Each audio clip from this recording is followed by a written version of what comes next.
Yu was an ordinary boy with no special talents.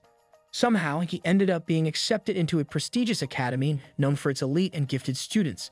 From the very first day, life wasn't easy. His classmates mocked him for being talentless, and he quickly became the target of bullying. But things took an unexpected turn when he was invited to live in a mansion with three of the school's most talented and most admired girls. Each of them was beautiful, skilled, and far out of Yu's league in every way. Seika Academy was a famous school for talented students. It trained future stars in acting, sports, and advanced studies. Many of the most successful people in the world had graduated from there. One of them was Subaru Ayase, a legendary actress and top student. Now her son, Yu Ayase, had just transferred into the school, but Yu was not like his mother. While she had been admired by everyone, Yu was struggling to keep up. His mentor at the school treated him harshly, constantly yelling at him. It wasn't because of anything Yu did, it was just because of who he was. Everyone expected him to be like Subaru, while he wasn't. He failed many of his classes and was weak in martial arts. Even so, some students still believed that he might have hidden talent. After all, some geniuses take time to show their abilities. Subaru Ayase, Yu's mother, had been a perfect student. She was beautiful, smart, and brave, and she could do all her own performance stunts. She had graduated at the top of her class and was admired worldwide. Because of her reputation, people watched Yu closely and judged everything he did. One day, Yu's mentor told him that the top three students, called the Three Royals, were curious about him. These three were the best in their fields. Wanting to prove himself, Yu gathered all his strength and threw a punch. But it was weak and barely touched his opponent. His mentor lost patience and slammed Yu to the ground. Everyone watching began to whisper that Yu, the son of Subaru Ayase, was a complete failure. Yu had heard this kind of talk many times since he turned 17. Lying on the floor, he looked up at his mentor and said something sharp about how average people often cared too much about talent. The mentor was briefly surprised. "You look just like Subaru," and even sounded like her for a moment. Still, the scolding continued. Yu said nothing more. He already knew how talented his mother was. He had seen it himself. Without replying, he walked away. Most people thought he had simply accepted defeat, but suddenly, the mentor was kicked from behind. It was Miko, the top martial artist in the school. Her two sisters, Kazuki and Miwa, stood beside her. Kazuki was a famous actress and Miwa was a sports genius. The three of them were the highest-ranked students in their programs. Yu looked up in surprise. The sisters were disappointed when they learned that he had failed his tests and had no special skills. They had hoped he would join their departments, but Yu had already moved into the general education course, a forgotten division of the school for students without any special talents. As he turned to leave, Nico reminded him of the rule that the loser had to clean the dojo, so he stayed behind to clean. The sisters walked away, tossing insults his way, but Yu didn't respond. He simply picked up a bucket and started working. The next day, the dojo was spotless. Students were shocked by how clean it was. No one knew Yu had cleaned everything by himself late into the night. As Yu walked home, he thought about his past. When he was a kid, he had wanted to be praised like his mother. He would act out movie scenes in front of the television. But every time he saw his mother perform, he realized he could never shine like her. He tried many different things, acting, sports, and studying, but never found something he was good at. Eventually, he gave up and grew distant from her, even though she was the only family he had. Later, his mother became sick and had to stay in the hospital. She often watched an old family drama series she had acted in. In it, she played a kind and simple mother. It wasn't one of her popular roles, but she liked it. So did Yu. One day, while sitting beside her bed, he told her that his favorite part of the show was the ending, where the whole family would gather around the table for dinner. That moment led to one of the only deep conversations they had in years. From that talk, you realized something important. His mother didn't care if he became famous. She only wanted him to have a happy family. That was her final wish. After she passed away, Yu packed his things and went to live at the home of Mr. Mikadano, a man who had been a friend and supporter of his mother. When Yu arrived, he stood in front of a large mansion with the Mikadano name at the gate. The house was huge, but he remembered that Mr. Mikadano had invited him, so he went inside. As soon as he entered, a foot hit him in the face. He fell to the floor. Miko, wearing only a towel, had mistaken him for a trespasser. She tried to kick him again but slipped. Yu, trying to help, threw a towel over her head to dry her off. She pulled away angrily. Just then, Kazuki and Miwa appeared. Miwa recognized Yu right away and demanded to know why he was there. Before he could answer, his phone rang. It was Mr. Mikadano, calling to check if Yu had arrived safely. His sisters stood in shock when Yu spoke casually to their father. Mr. Mikadano explained that he had promised Subaru to look after Yu. He wanted to support the boy and keep his mother's memory alive. What he forgot to mention was that Yu would be living with his daughters. Now you realize he was going to live in the same house as the three royals. The girls were not happy. Nico accepted it only because it was their father's decision. Kazuki couldn't believe their father had invited someone she considered a failure. Mayo refused to help take care of him at all.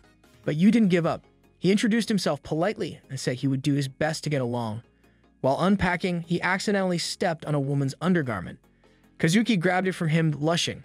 Then Yu noticed how messy the house was. The kitchen was full of dirty dishes. The sink had broken glass. The laundry was piled up. Kazuki had tried to wash the dishes but failed. Maiwa had forgotten how to do laundry and wrote instructions on her hands. Nico blamed Yu for exposing their mess, though she was in charge of cleaning. He didn't say anything. He just started cleaning again. In no time, the mansion looked clean and organized. That's when Nico realized Yu had also cleaned the dojo. Yu smiled and said he didn't mind cleaning. It was something he could actually do well. The next morning, Yu woke up early, hoping for a calm day since there was no school. But the house was already full of noise. Meko was training loudly in her dojo. Meiwa was playing a video game and arguing with someone online. Kazuki was in the kitchen mixing a strange green drink. Yu sat at the table, hoping they might eat together. But Kazuki rushed out. Miwa counted her snacks as her breakfast. When Yu warned her about it, she ignored him. While he made breakfast for himself, he thought about how his mother had acted the same way. She had always been busy, skipping meals and focusing only on her work. Now he understood the sisters more. Kazuki needed to stay in shape to act. Miwa kept her mind sharp with snacks. Nico had to follow strict routines for her training. Talented people often got so focused on themselves that they didn't notice others. Yu remembered how even his mother made him feel like he didn't belong in her world. Before the girls left the house, Yu stopped them and told them they had forgotten something. They checked their bags in a panic, but found nothing missing. Then he calmly reminded them that they forgot to wish each other a nice day. The sisters didn't know how to respond. They brushed off his words as strange, but later, each of them remembered what he had said. Back in the kitchen, Yu was washing dishes when Mr. Mikadano called again. He explained that he would be away most of the time because of work. Yu would be spending his days alone with the sisters. Mr. Mikadano asked Yu for a favor to be there for the girls when they faced problems. He believed that Yu, even without special talent, could help them open up.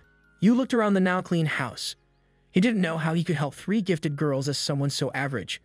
But he remembered his mother's wish. He had promised to try. He wasn't talented. He wasn't special. But he would do his best. He would try to build the happy family his mother had always dreamed of. Even though it was a difficult task, Yu tried not to let Mr. Mikadano's requests overwhelm him. He couldn't help but wonder how someone like him, so ordinary, could possibly help 3 incredibly talented girls. Why would they even need help from someone like him? But Mr. Mikadano had explained everything. Kazuki had an important audition coming up, Nico was training for a national martial arts competition, and Miwa had a big Shaja title match on the horizon. He wanted Yu to support them through it all. After the call ended, Yu was outside hanging the laundry. The thoughts still lingered in his mind. He wasn't strong, smart, or special. He'd always struggled to find something he was good at. He understood failure very well. As the son of a famous actress with no talent of his own, he felt the sting of other people's disappointment more times than he could count. If that pain was already hard for someone average like him, he couldn't imagine how much worse it must be for someone everyone expected to succeed. Determined to help in any way he could, Yu hopped on his bicycle and headed to the market. He figured the first step to getting closer to them was to share a meal together. Later that evening, Nico came home and was surprised to see Yu in the kitchen. She had almost forgotten that he lived there now. Yu was in the middle of cooking and invited her to try the food. Thinking he was just trying to win her over, Nico turned him down and said she had already bought dinner for herself. She went to shower and dry her hair, but when she came back, she was surprised to see Yu still cooking, surrounded by a pile of cookbooks. He looked so focused. It made her realize he was really serious about making this meal. Miwa came home around the same time. Yu cheerfully told her he was making a family dinner. Nico still thought it was silly, and that Yu was just trying to get attention, but watching him reminded her of something from the past. Even when top chefs made their meals, the sisters often refused to eat them. Nico especially was strict about what she ate, always sticking to carefully planned meals for training. That night, Nico sat alone in her room, eating her pre-packed dinner, but her thoughts kept drifting back to Yu's cooking. Curious, she peeked downstairs. Seeing no one around, she quietly walked to the table. When she saw the meal he made, she was shocked. It was perfectly balanced for an athlete's diet. Just then, Yu appeared behind her and explained all the nutrients in the meal. He had even talked to a dietitian to make sure it fit her needs. Nico was amazed, but she tried not to show it. Still, she sat down to give it a try. When she didn't complain, Yu's face lit up with joy. Maiwa peeked down from the stairs. She saw her sister eating and couldn't help but feel curious too. She quietly came down and you offered her a plate designed specifically for her brain health. He happily listed out the ingredients and their benefits. Miko was surprised again. You had made a different meal for each of them. Meiwa tried to act like she didn't care, but Yu was persistent. Finally, the two sisters sat at the table, teasing each other like normal siblings. Seeing this made Yu smile, but the happy moment didn't last long. Kazuki walked in. Yu proudly presented a meal made just for her, full of nutrients to keep her looking her best for her career. But Kazuki didn't even look at the food. She turned and walked straight to her room. Deep down, seeing her sisters eating together like a real family warmed her heart, but she didn't feel like she belonged at that table. Not with food made by someone she saw as a nobody. Yu was frozen in place. His mood dropped instantly. Even Nico and Meiwa were annoyed by Kazuki's reaction. Nico offered to eat her sister's meal, but Yu stopped her, warning it could mess up her diet. He promised to take care of all their meals from now on. 3 days passed, and Yu still made no progress with Kazuki. In class, he couldn't stop thinking about her. He wondered how he could understand her better. Then an idea struck him. He stood up and left class, determined to do something. He found Kazuki surrounded by students, all admiring her beauty. Without thinking, he called out to her. Everyone stared. Kazuki warned him not to come closer. He tried to joke about all the effort he put into making her dinner, but Kazuki snapped at him, embarrassed by all the attention. Students began whispering that the two of them might be dating. Yu panicked and ran off. He decided to ask Miko for help. At the dojo, she was busy with training, and her annoyed face made it clear she didn't want to be bothered. Two teammates stepped forward, thinking Yu was causing trouble. Realizing he was in danger, Yu quickly ran away. Next, he turned to Miwa. He found her in class, casually playing on her phone. The other students were talking about how hard the homework was, and Miwa casually gave the right answer, surprising everyone. Yu was surprised to see her sitting alone. He asked her to eat lunch with him, but Miwa refused and walked off. Yu followed her, no matter where she went. They ended up running around the school in circles. Strangely, they ran at the same pace, proving Miwa wasn't much of an athlete either. Eventually, they both collapsed in exhaustion. Miwa admitted sports weren't her strength, but said she was still better than Yu. They joked about being different from everyone else. Yu called himself a royal too, of being short, weak, and stupid. Miwa laughed and said his good looks were misleading. Later, while eating sandwiches together, Yu opened up about his struggles with Kazuki. Miwa remembered something from childhood. Kazuki once asked their mother to cook just for her. She looked so happy. Maybe that memory held the key. When Kazuki came home, Yu announced what he planned to cook next. Kazuki's eyes widened and she suddenly collapsed. Her sisters rushed over. She said she was just tired, but her forehead was burning with fever. Yu brought porridge to her room, but Kazuki shut him out. Her sisters explained that she often got sick and that rehearsals had been tough lately. For the next few days, Yu continued delivering meals to her room, but she returned them untouched with a note saying, "Take that away." Finally, Yu reached his breaking point, but as he turned to leave, Kazuki collapsed again, falling right into his arms. Still, he didn't give up. He offered to bring her supplements and even help her rehearse so she wouldn't fall behind. He remembered he had acted once too, though only because his mother pulled strings to get him in. He tried reading the script and acting alongside her, but his performance was awful and Kazuki kicked him out. The next day, he tried again. Still bad. He kept trying, reading the script over and over, but nothing worked. That night, Kazuki laid in her bed, thinking that someone like Yu, who was amateur, could never really understand what it meant to be a professional. She had always been admired and given the main roles. That meant there was always pressure on her to do well. Failing was never an option. Wanting to improve herself, Kazuki finally got up. When she walked into the living room, she saw Yu watching a movie on TV. It was the same story she was practicing for. She realized that even after his long days at school and doing chores, Yu was spending his nights studying the movie just to help her practice. The next morning, Yu's acting was still awkward and stiff. But this time, Kazuki didn't tell him to stop. He had clearly worked hard. Then something surprising happened. After Kazuki said her line, Yu replied with so much feeling that the scene actually turned out well. He was so moved that he started crying. After failing many times, he had finally done something right.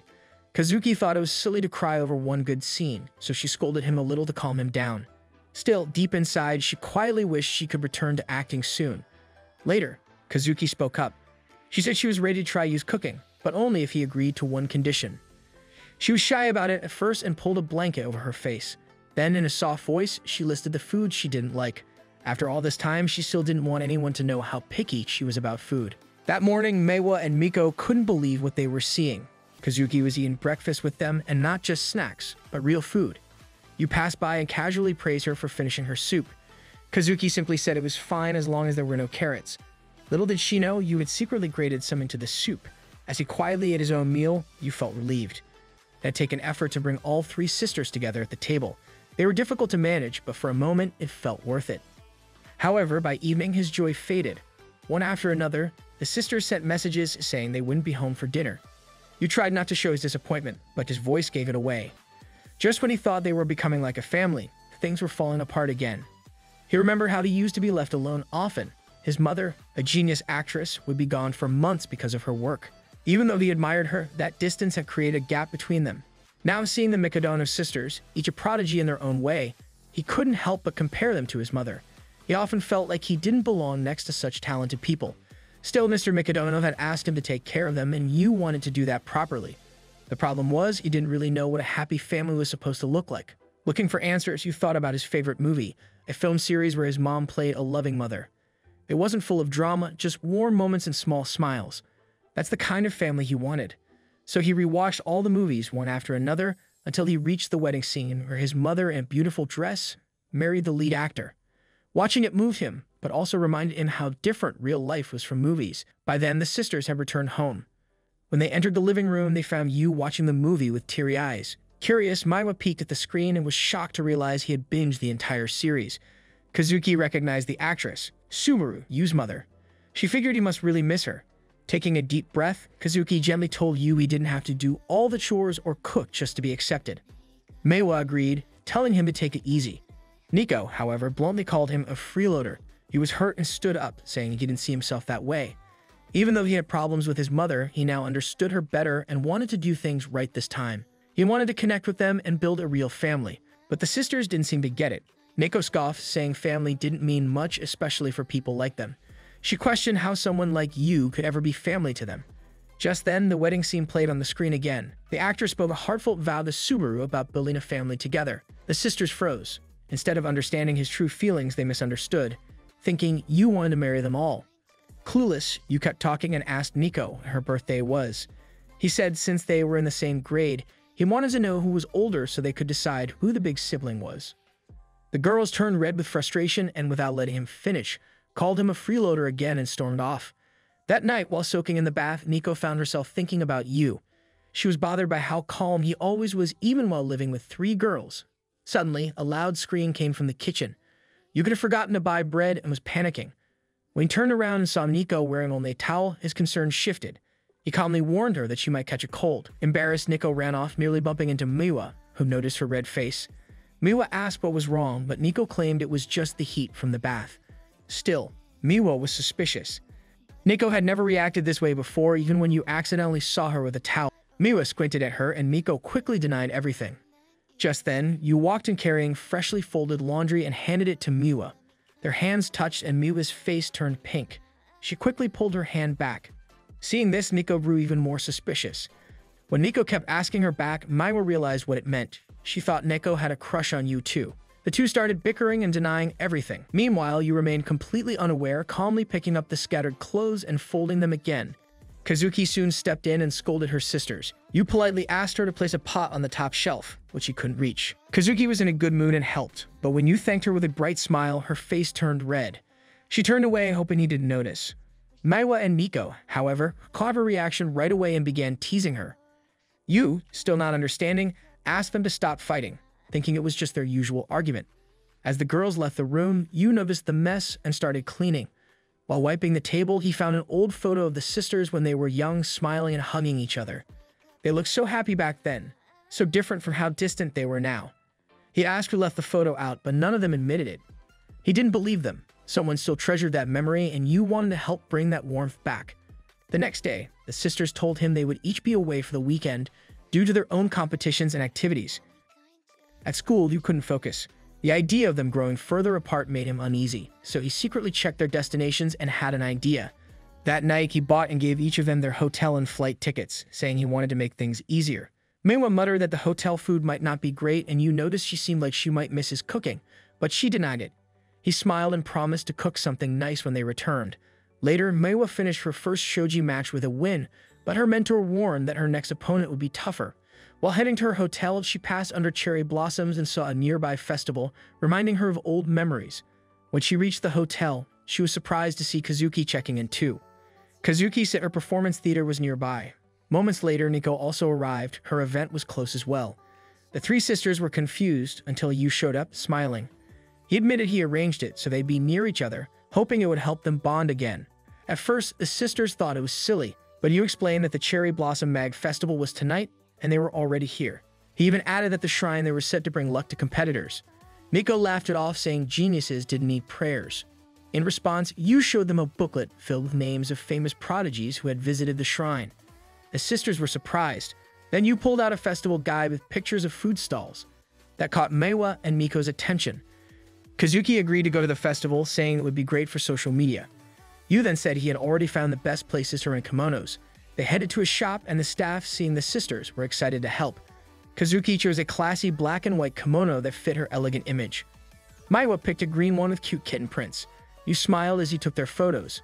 Nico, however, stayed quietly in the corner, saying she didn't like kimonos. Yu spoke to her gently, reminding her there were many different styles to choose from.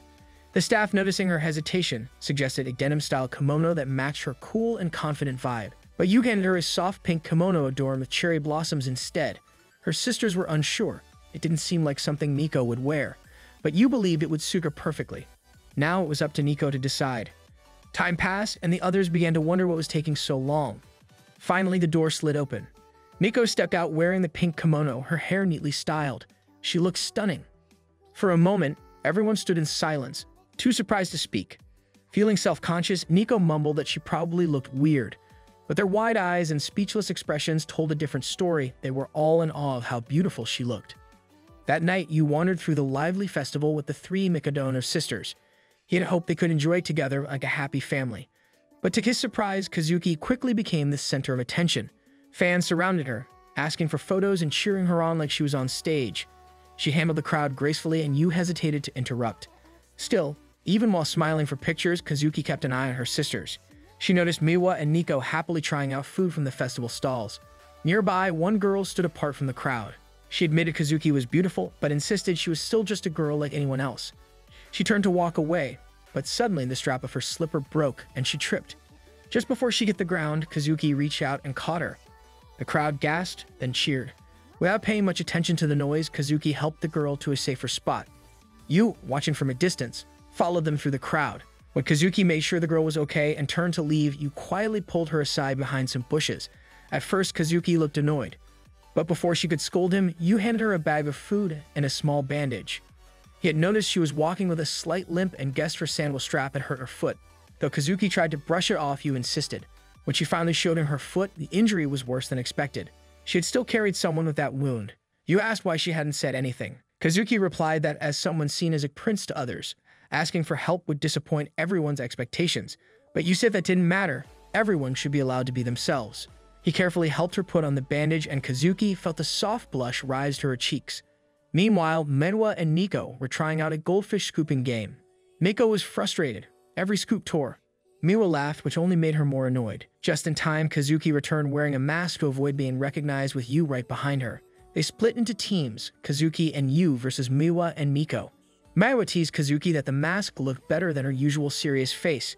As they played, Maiwa caught fish easily while Miko kept losing.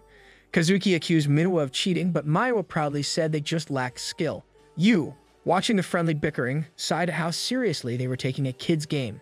Soon after, Yu quietly slipped away. His plan was simple: keep the sisters time together. But he had a mission too. He ran across the festival grounds, heading straight for the Lotus Hopping Challenge, a special event. To win, contestants had to cross a pond by jumping on lotus-shaped platforms and reach Victoria Gate at the end. The prize, a photo with the shrine's golden guardian, said to bring great luck, especially for people with upcoming competitions. Yu clutched a photo of the sisters from childhood, taken at the same shrine. He wanted to recreate that memory, to help them feel close again. But the challenge was harder than expected. Some lotus pads were unstable and would sink. Contestants fell one after another. The crowd said it was impossible. No one had finished it in 10 years. One host remembered, however, that 3 young sisters had done it long ago. Yu stepped up. On his first try, he immediately fell into the water. He tried again and again, failing each time. Most people gave up, but not Yu. He kept begging for more chances. As the sky darkened and rain began to fall, the host begged him to stop, but Yu stayed focused. He imagined how the sisters might have worked together, balancing each other's weaknesses. Using that image in his mind, he made one final run and jumped. This time, he landed on solid ground in front of the gate. The crowd cheered and the host raised a camera to take his prize photo, but you refused. Instead, he ran back toward where he left the sisters. The rain poured harder and festival staff announced early closure. You stopped in the empty street, soaked and alone. Maybe they'd gone home already. Maybe he had pushed them too hard. Just as he lay down, disappointed, he opened his eyes to find the three sisters standing there. Earlier at the festival, the girls had worried about how to find Yu since they didn't have his number. Meiwa joked about posting a missing person alert on Kazuki's fan page. But when they tried to describe him, they couldn't agree. Kazuki said his smile was his best trait. She had seen it up close. Meiwa claimed she knew everything about him, especially his cooking. Nico said you always bought her protein and sports tape when she needed it. All three turned red, realizing how personal their comments sounded. In the end, they gave up on social media and decided to find him themselves. Back at the present, each of them is holding an umbrella. He thought they'd left him, but it was the opposite. Now they wanted him to lead them back to the hotel. There was just one problem. They didn't bring an extra umbrella for him. All three offered to share theirs with him, but ended up arguing over who should get the chance. Back at the hotel, the sisters soaked in the bath together. Kazuki and Meiwa chatted about the festival, while Nico stayed quiet. She kept thinking about the walk back under the umbrella. She had won the right to share it with you in a game of rock, paper, scissors. But during that short walk, her heart beat too fast, and even now she couldn't explain why. Meiwa teased that it must be the kimono making her feel strange. Nico moved around awkwardly, and Kazuki and Meiwa burst into laughter, joking that she was finally becoming a proper woman. When the bath ended, they were surprised to see you at the lobby, soaking wet. He had forgotten to book a room and planned to look for another place to sleep, even if it meant a net cafe. The sisters were shocked. Kazuki quickly asked for an extra futon, and soon Yu was spreading bedding on the floor in their room. This ruined his original plan to give them time alone, but no one could let him sleep outside in the rain. They acted casual, but it was clear they cared. After all, they'd once lived together. Sharing a room now wasn't that strange. Yu said he would stay out of their way. He went to find a robe and bumped into Kazuki, who blushed but tried to hide it. Meiwa searched the cupboards for spare robes. When you helped her, they accidentally ended up face to face, making Meiwa flustered. Later, you helped Miko reach a robe from a high shelf, unintentionally cornering her against the cabinet. You left for his bath, apologizing for being in the way. The three sisters stood in silence, unsure how to relax with him nearby. That night, none of them could sleep. They pretended it was the excitement, but really, something felt different. Suddenly, Kazuki brought up Miko's flowery kimono, and a quiet chat turned into laughter and memories. They talked about their childhood, their old habits, and how much had changed, except Meiwa, who still got excited about picking kimonos. They remembered how close they once were, how life had pulled them apart even while living under the same roof. They realized Yu had brought them back together. Somehow, his silly plan had worked. Meiwa held up the photo Yu had lost. It had been with her all along. She compared it to the new one on her phone. The shrine looked the same, the smiles on their faces were real this time. The next day, Kazuki's perfect performance made headlines, and Meiwa and Nico won their competitions. Even after a sleepless night at the festival, they still shined. To him, they really were prodigies. Ever since the festival, you noticed the sisters had grown much closer. They supported each other more now, and the thought made him smile during class. He remembered the promise he made before they left to cook them a nice dinner when they got back. That afternoon, you came home with a bag full of groceries, ready to cook. But something felt off. The sisters' shoes were already by the door. They were home early. When you walked inside, he saw them standing in front of a man he didn't recognize. He got closer and realized it was Mr. Mikadona, their father. Surprised, you bowed and thanked him for letting him stay in their home. But Mr. Mikadona didn't smile. Instead, he reminded you that he must develop the talents his mother once had. You, unsure of himself, just laughed awkwardly. Then Mr. Mikadona asked his daughters about their progress. One by one, the sisters shared their recent successes. He listened and told them to keep improving. Then he stood up to leave. You quickly stepped forward and invited him to stay for dinner, but Mr. Mikadona refused. He said he only came to hear how his daughters were doing. As he turned to leave, he noticed a mask Kazuki had worn at the festival. Curious, he asked about it. You, not thinking, explained the whole story. The sisters going to the festival, revisiting childhood memories, and staying together. Mr. Mikadona went silent, then picked up the mask and put it on. His voice turned cold. He blamed you for distracting his daughters from their goals. You tried to explain about the lucky shrine they visited, but it only made things worse. Mr. Mikadona got angrier. He said he raised his daughters to be the best and things like festivals were a waste of time. Then he turned on you, calling him a failure. Even though you was the son of Subaru Ayase, a famous woman, he had no real accomplishments. Mr. Mikadono warned that someone without talent didn't belong in his house. Yu's eyes filled with tears, but Mr. Mikadono kept going, even grabbing Yu by the shoulder. That's when the sisters stepped between them. Each defended Yu in her own way, saying he made their lives easier and happier. But none of them admitted they truly needed him. They just said he helped. That night, Yu ate dinner alone. The sisters stayed in their rooms just like before. Mr. Mikadono had banned festivals and warned them to stay focused. Yu had cooked a meal for everyone, but they all said they were too busy to eat together. A week passed and things went back to how they were when you first arrived. The closeness was gone. During rehearsals, Nico stayed late instead of rushing home. She trained hard all day but only ate a small food packet at night. The food didn't taste good anymore. Kazuki practiced for her play and drank her smoothie, but it didn't make her happy. Maiwa played shogi while eating her favorite snacks, but they weren't satisfying. All three sisters started to realize the same thing. The meals they once enjoyed now felt empty. Yu, folding laundry, kept thinking about Mr. Mikadono's harsh words. He wondered if his dream of a simple, happy family was too small for people like them. But then he remembered his mom, who was also a prodigy. Even she had wanted peaceful family life. That thought gave Yu strength. He decided he would keep trying to build a happy home with the sisters. The next morning, the sisters left for school, but they noticed something strange. Yu didn't say goodbye. Later during lunch, Miko opened her usual salad, but found a homemade lunch instead. Her friends were amazed. The meal was made perfectly for her. She was so touched that she almost cried. Maiwa and Kazuki also found homemade lunches in their bags. When others tried to take some, Miko quickly protected her lunch. That small act reminded her how much Yu cared. That afternoon, while doing dishes, Yu saw all the lunch boxes were empty. He was still surprised when Kazuki came over with a bold idea. She told Yu that if he kept cooking for them, he could stay. With her auditions, Nico's tournament, and Miwa's match coming up, they needed him. Yu happily agreed. Even if they only saw him as a helper, he would still cook for them every day. The next day, Yu sent them off with fresh lunches and told them to have a good day.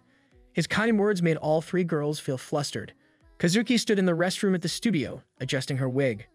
Two girls walked in, talking about the rehearsal, and noticed her. Kazuki smiled, but deep down she was nervous. Meanwhile, Nico got a call during practice. When she saw the caller, she answered excitedly. It was someone close to her, just back from overseas. He said he was looking forward to her tournament. Maiwa, practicing with her mentor, lost again. Her mentor asked her to choose between two future paths. Miwa didn't know what to do. That evening, the sisters came home feeling heavy. Kazuki had to act in her first female role. Miko had to impress someone important. Maiwa was facing a big life decision. On top of all that, they still carried the pressure from their father. They found Yu in the kitchen, stomping on dough. He was making healthy udon from scratch, but then he slipped and fell. The sisters laughed, and since they were early, decided to eat with him. Yu made different udon bowls for each of them. As they ate, Nico asked where he learned to cook. She said the flavor was just average. Kazuki and Miwa agreed it wasn't special, but it reminded them of something. Their father always said being average was bad. But this ordinary meal felt warm and comforting. Maybe even simple things could be good. After dinner, Yu washed dishes. Kazuki came over and offered to help. Yu was surprised. She said she was working on being more feminine. Yu wasn't sure that would help, but let her wash anyway. While they talked, Yu asked about her audition. Kazuki admitted she'd been anxious, but being home made her feel better. She noticed Yu's hands were full of cuts and burns. Even though people thought he was a good cook, he was still clumsy. Then Kazuki dropped a plate. It made a loud noise, but it didn't break. Yu told her he used strong plastic, so she could drop as many as she wanted. As he cleaned up, Yu slipped and hit the floor. His nose started bleeding. Kazuki rushed over but stepped on chopsticks and lost her balance. Her lips accidentally landed on Yu's. They kissed by mistake. Yu was stunned and quickly apologized, but Kazuki stayed calm. She said it was just an accident and reminded him to stop the bleeding before walking away. Yu stood there frozen. For Kazuki, it was probably nothing, but for Yu, it was his first kiss. The next day, it looked like rain. Kazuki checked the forecast on TV and saw a kissing scene, which made her freeze. Later, Meiwa ate a wobbly dessert and compared it to soft lips. Kazuki blushed and stormed off. Yu followed her into her room and brought up the kiss again. Kazuki acted like it didn't matter. Convinced, Yu apologized and left, but Kazuki was upset that it didn't mean anything to him. During rehearsal, Kazuki couldn't stop thinking about Yu. She struggled with her female role. Her mentor noticed and warned her not to let personal feelings get in the way. Kazuki knew he was right. When she got home, she asked Yu for a stamina meal and some help. Then she asked if he was free on Sunday. Thinking it was for errands, Yu said yes. But Kazuki leaned closer and told him with a serious face that she wanted to go on a date. Kazuki was never the type to act shy. That was why Yu was completely shocked when she suddenly asked him out on a date. Her voice was direct, almost demanding, as if this was an order rather than a request.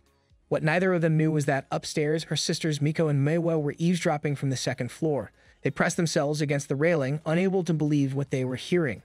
Both of them were stunned that Kazuki, of all people, was asking you on a date. To them, it felt impossible. Before you could answer, the sisters ran off to their rooms, not wanting to get caught listening. Downstairs, you sat frozen, unsure of how to respond. He finally asked why Kazuki wanted this. Instead of giving a normal answer, Kazuki pulled out a flyer. It was for an audition that required her to play a feminine role. For years, she had only acted as princes and heroic male figures. The thought of acting like a heroine frightened her. She admitted that her mentor once told her that to act, one must experience things personally. To understand a heroine's feelings, she needed to go on a real date. At last, you understood. This wasn't about romance, it was training. Still, he could tell Kazuki was serious. Though she excelled at princely roles, this was a challenge she could not take lightly. So you agreed to help her. They would go out on Sunday. Kazuki leaned closer and warned him to keep it secret from her sisters. She also made it clear that he should not misunderstand her intentions. You nodded, already aware of that. But deep down, he wanted to make the date as fun and exciting as possible for her. Saturday came. He was cleaning the house when Miko casually asked him about his plans for Sunday. Trying to keep a secret, you answered that he had nothing important to do. But this only made Miko angry, convinced that he was lying. Maiwa, who had overheard the original conversation, became even more suspicious later when she heard you whispering to himself, promising to make the best date possible for Kazuki. Her cheeks turned red, and she became so flustered she couldn't even form words. That night, the four of them sat together for dinner, something they hadn't done in a while. But instead of being warm, the air was tense. The sisters shot suspicious looks at you and Kazuki. Sunday morning arrived. You waited at the meeting spot, dressed neatly, his heart beating faster than usual. Unbeknownst to him, Miko and Miwa had bought disguises from a shop nearby. At first, they wore silly costumes, teasing each other, but in the end they looked surprisingly good. Determined to find out the truth, they followed you secretly. Watching him wait for Kazuki, they admitted to each other that they could never imagine her going on a date with a boy. In their minds, Kazuki suited a girl better. Then Kazuki appeared. She wore a long black wig and a simple Sunday dress. For a moment, you and the hidden sisters were speechless.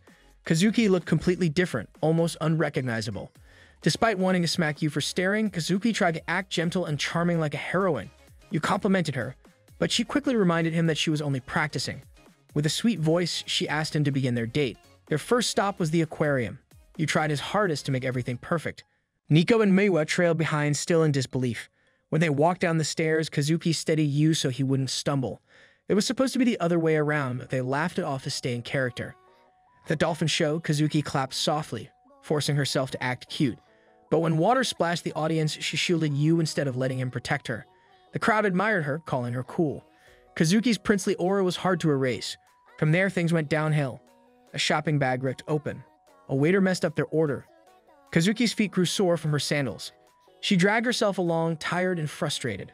Watching from afar, Miwa whispered that the date was sinking. Later, you went to the bathroom, leaving Kazuki alone. She looked at her reflection and sighed, thinking she was failing as a girl just as much as you failed at almost everything. Then a man approached her. He claimed to be a talent scout from a modeling agency and praised her figure. Kazuki, not daring to reveal her true identity, tried to avoid him. But he pressed harder, insisting she should model. Just as he tried to grab her hand, you appeared. He took Kazuki's wrist and pulled her close. The man assumed you was her little brother, but you corrected him firmly, saying that he was her date. When the scout demanded proof, you panicked. Words failed him until he blurted out that he was going to marry her. Both Kazuki and the man froze. Whispers spread through the nearby crowd. The scout laughed it off and left, but the damage was done. Kazuki turned bright red, humiliated by Yu's clumsy declaration. You urged her to forget it, then grabbed her hand and pulled her along naturally, without even realizing how close they looked. Hidden nearby, Nico and Miwa nearly screamed in shock. Hand in hand, you and Kazuki walked awkwardly. People mistook them for siblings, but you boldly intertwined his fingers with hers. Kazuki's heart jumped. Though embarrassed, she tightened her grip too. Their next stop was the cinema. You suggested a romantic film starring Kazuki's idol. She hesitated. This idol was famous for male roles just like her, and the movie had been her first attempt at a feminine character. Kazuki had never dared to watch it, fearing what she might feel. You, unaware of this, thought it would give her pointers, so they went inside. As the film played, Kazuki realized her idol hadn't shaken off her old habits. Though talented, the actress still carried herself like a man, even as a heroine. When the credits rolled, people whispered criticisms.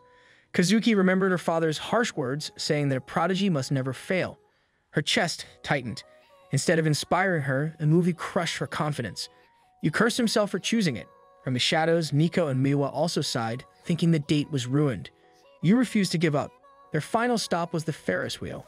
Nico and Miwa mocked the cliché at first, but when someone nearby mentioned it was known for creating new couples, they fell silent. As the ride began, you admired the view, but Kazuki only stared at him. Her thoughts drifted back to her childhood. Always dressed as a boy, always acting on stage, never allowed to simply be herself.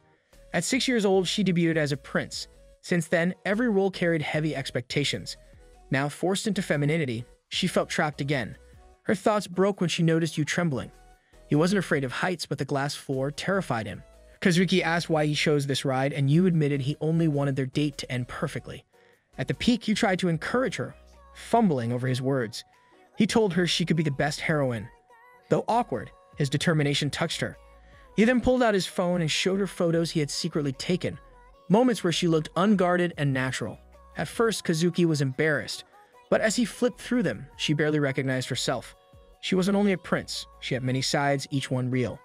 You told her that while people often feared flaws, others could find beauty in them. Kazuki blushed and looked away, but his words stayed with her. When the ride ended, they stepped off smiling. The mother noticed Nico and Miwa quickly hiding nearby. Walking home, you asked about Kazuki's auditions. She admitted that for years she had been playing roles others expected, but now she wanted to act in her own way, even if she stumbled. You reassured her, reminding her to think back on this date if she ever messed up. Kazuki's face turned red. She suddenly ran ahead, not wanting him to see. From behind the bushes, Nico and Miwa whispered nervously, unsure what would happen next between them. Kazuki, however, had made her choice. She would give the audition her all. Before leaving for rehearsal, she leaned close to you. For a moment, he thought she would kiss him, but instead she softly admitted that the kiss they had shared before had been her first, and she could not forget it. Hit nearby, her sisters nearly fainted, unable to hear exactly what she said, but rattled by the intimacy. Kazuki then took off her wig, returning to her usual princely self. She waved goodbye. Later, you rushed to prepare dinner. Nico and Miwa acted as if nothing had happened, but secretly wanted to know everything. When they greeted him with a casual welcome home, Yu's face lit up with joy. He even asked them to repeat it, shocking them with how happy it made him. Though they pretended to be annoyed, deep down the sisters realized something. They too wanted you to cheer for them, just like he had done for Kazuki. And somewhere in her heart, Kazuki had already changed. She was no longer just the prince on stage. She was ready to step forward as herself, no matter what. A few days later, Nico and Yu were walking to school together, both buried in their notes. A big test was coming up, and they wanted to review as much as possible. You couldn't understand how Kazuki and Miwa stayed so calm during exam periods. The truth was simple. Those two never crammed at the last minute. Nico, on the other hand, was different. Her grades weren't great, so she studied hard every chance she got, determined to do better. You offered to compare notes with her.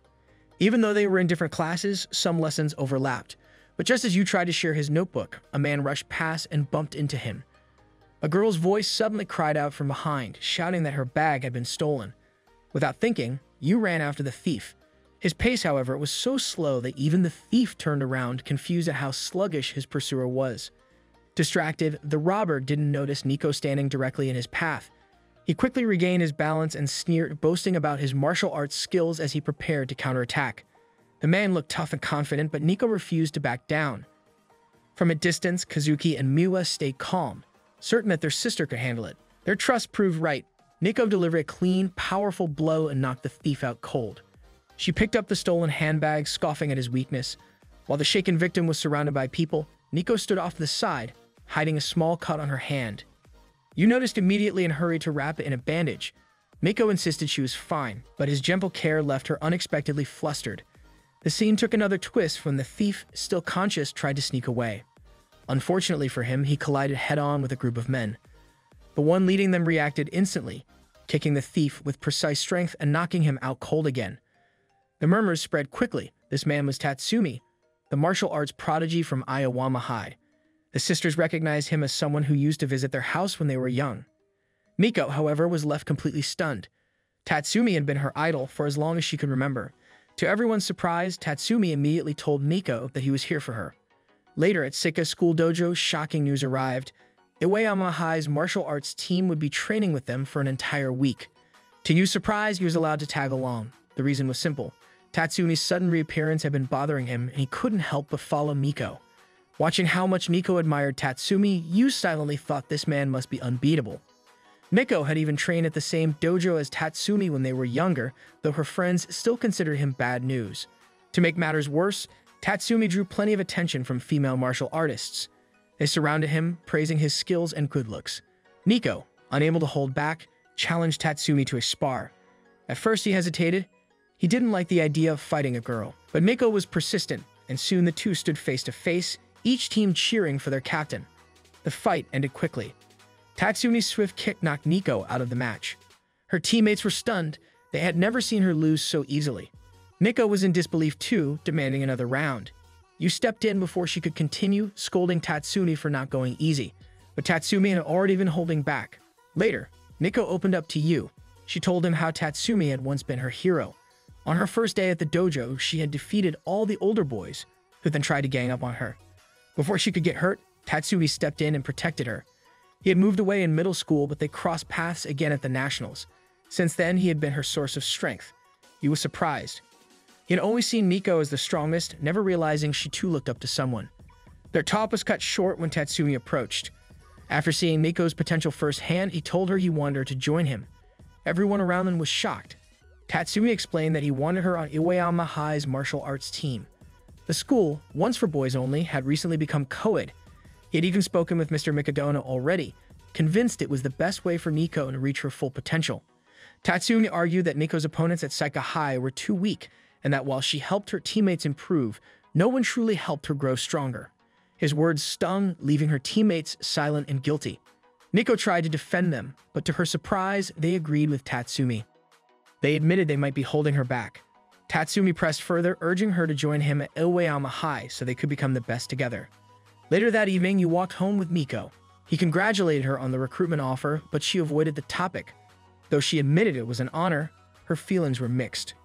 Iwayama High was a boarding school that carefully managed diet, training, and living conditions, an ideal environment for prodigies like her. But Miko wasn't sure anymore. Thoughts of her sisters and Yu weighed heavily on her heart. When they reached the house, she surprised Yu by quietly saying she wanted to stay with him. Even more surprising, her martial arts teammates suddenly appeared nearby, agreeing with her. They admitted they didn't want her to leave, though they wouldn't stop her if she chose to go. That night during dinner, Kazuki let Miko use her shampoo, something she never allowed before. Miwa also gave her sashimi without being asked. Their unusual kindness made Miko realize how much her sisters cared about her. Yu added that everyone at school already knew about her recruitment. Maybe it wasn't just her teammates, everyone wanted her to stay. Later, in the bath, Miko thought about Yu's words. She couldn't deny it. Even Kazuki and Miwa seemed against her leaving. In the middle of her thoughts, Yu's image suddenly came to mind, leaving her flustered. The next day at the dojo, while both teams trained together, Miko walked up to Tatsumi. With determination, she firmly rejected his offer. The crowd was stunned. Tatsumi, however, refused to accept her answer, saying she lacked ambition. He claimed she would never rise above being ordinary if she stayed at Seika Academy. Miko hesitated, but deep down she knew her true reason, her sisters and Yu. Still, before she could answer again, a sudden noise came from a locker. Yu stepped out, revealing he had overheard everything. He admitted he understood Tatsumi's intentions. Tatsumi only wanted her to reach her potential. Tatsumi confirmed this, but also criticized Seika for lacking serious training. Without hesitation, Yu challenged Tatsumi to a fight. When asked why, Yu simply said he wanted to stay by Nico's side. The words lit up her eyes, and the crowd erupted in murmurs. Still, everyone knew the truth. You got no chance. Tatsumi was the nation's top martial artist, a 3-time champion. Yu, on the other hand, was just an ordinary student, though the son of the famous Subaru. Tatsumi scoffed but agreed. The match would be held on the last day of joint training. If Yu lost, Nico had to join Iwayama High. At home, Nico scolded Yu for making such a reckless promise. Realizing her future now depended on him, she reluctantly agreed to train him. She started with the basics like proper stepping, but Yu's clumsy attempts looked more like hopping. Slowly, they analyzed Tatsumi's strengths and searched for ways Yu might get close. During practice, Yu suddenly moved too close, startling Miko. She reacted instinctively, punching him in the face. While she passed him up, she scolded him again. But Yu didn't back down. He admitted he knew he had little chance against Tatsumi, yet he wanted to try. Not for himself, but because he wanted to stay with Nico and her sisters. He confessed he enjoyed being part of their family, even if he considered himself a freeloader. Then he gently urged Miko to admit why she turned down Tatsumi's offer. After some hesitation, she confessed she would miss her teammates, but more importantly, she didn't want to leave home. She had grown to treasure Yu's presence. Her honesty left Yu speechless. She added that Kazuki and Miwa's competitive nature also inspired her. Just as she revealed her true feelings, the door swung open. Kazuki and Miwa stood there pretending they hadn't been listening, though their faces gave them away. Sensing Yu's struggle, Kazuki offered to help him train. Miwa cheered him on. Yu felt a surge of happiness. He wasn't facing Tatsumi alone anymore. He had a family by his side. That night, Kazuki and Miwa walk into the living room wearing bright pink aprons. Miko nearly jumps in surprise at the sight, but the two proudly announce it's their way of supporting Yu. Since they're wearing the same apron as him, you can't help but smile, remembering how clumsy they all were with housework when he first arrived. Now the sisters are determined to handle dinner on their own. They warn everyone it might take a while since their cooking skills still leave a lot to be desired. Before long, the kitchen turns into a disaster zone. Pots are burned, vegetables are half cut, and sauce spills across the counter. Eventually, Kazuki and Miwa collapse at the table, exhausted and defeated. Yu steps in, insisting they shouldn't give up. At first, they stubbornly refuse his help, but he points out that their efforts shouldn't go to waste. Even Miko teases that this might be her only chance to actually taste her sister's cooking. That convinces them to try again. This time, Kazuki starts with boiling broccoli in a pot while Yu reminds her to memorize the recipe after all. She's a pro at memorizing lines from scripts. Meanwhile, Yu shows Miwa how to peel a potato properly. She follows his instructions so seriously that she accidentally calls him sir, then blushes in embarrassment when she realizes what she said. Watching them struggle, Yu realizes something important.